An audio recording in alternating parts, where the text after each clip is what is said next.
இந்த பீச் பார்க்க எவ்வளோ அழகாக இருக்குது. ஆனால் இந்த பீச்சில் நிறைய மர்மம் கலந்துருக்கு. 100 வருஷத்துக்கு முன்னாடி ஒரு ஷிப்பில் கேப்டனும் அவங்க ஒய்ஃபும் ஒரு தீவுக்கு போயிட்டு இருக்கும்போது ஒரு பெரிய பாறை மேலே அந்த ஷிப் மோதுது. ஷிப்பில் இருந்த அவங்க ஒய்ஃப் கடலில் துடிதுடிச்சு மூழ்கி சாகுறாங்க. கேப்டன் அங்கேருந்து தப்பிக்க முயற்சி பண்ணுறாங்க. ஆனால் எவ்வளோ முயற்சி பண்ணியும் அந்த அலை அவரை இழுத்துருது. இதனால் கேப்டனோட ஆத்மா இதை நினச்சி இந்த கடலுக்கே ஒரு சாபம் தராரு.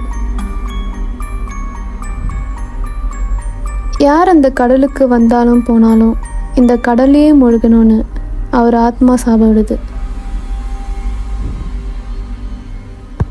அந்த ஆத்மா நினச்ச மாதிரி கடல் நிறைய பேர் சாகுறாங்க. அந்த ஆத்மாவை இந்த கேப்டன் தனக்கு கட்டுப்படுத்தி அந்த ஆத்மாவோட சக்தியெல்லாம் இவர் எடுத்துக்கிறாரு.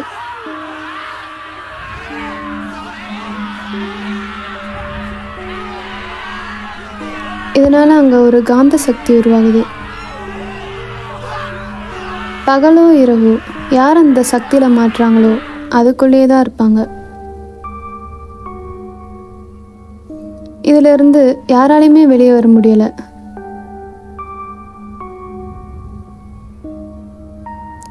நாட்கள் ஆக ஆக ஆத்மாக்கள் பகல் இரவுன்னு சுற்றி சுற்றி வந்துட்டு இருந்துச்சு. எல்லா ஆத்மாவையும் தனக்கு வசப்படுத்தி உலகத்திலேயே தனக்கு மிக சக்தி உருவாக்குறார் கேப்டன்.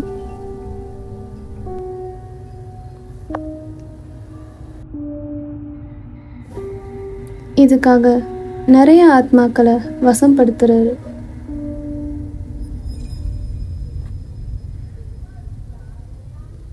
ஆனால் இதிலிருந்து தப்பிக்கிறதுக்கு ஒரே வழிதான் இருக்கு. இந்த கேப்டனோட சடலத்தை எடுத்து 12 மணிக்கு கரெக்டாக அந்த மண்ணிலையே புதைக்கணும். அப்படி புதைச்சா மட்டும்தான் இந்த கேப்டனோட முழு சக்தியும் அடக்க முடியும். ஆனால் இதை பண்ணும்போது எல்லா ஆத்மாவும் உக்கிரமாக இருக்கும்.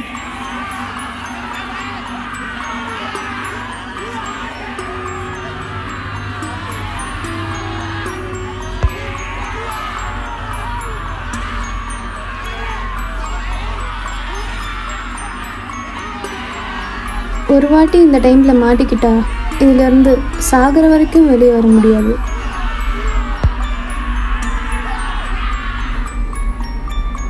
ஆனால் இந்த டைம்குள்ளே வெளியே வரலனா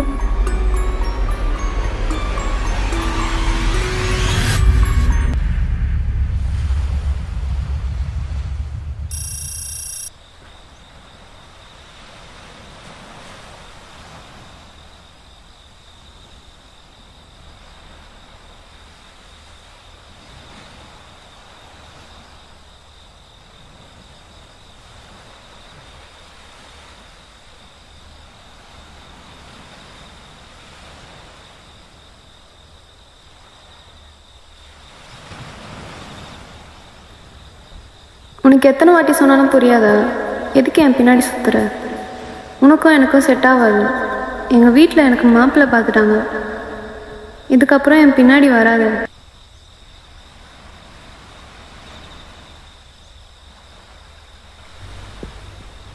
இதுக்கு மேலேயாச்சும் என் பின்னாடி வராமல் இரு. உன்னோட லைஃப்பை பார்த்துட்டு போ.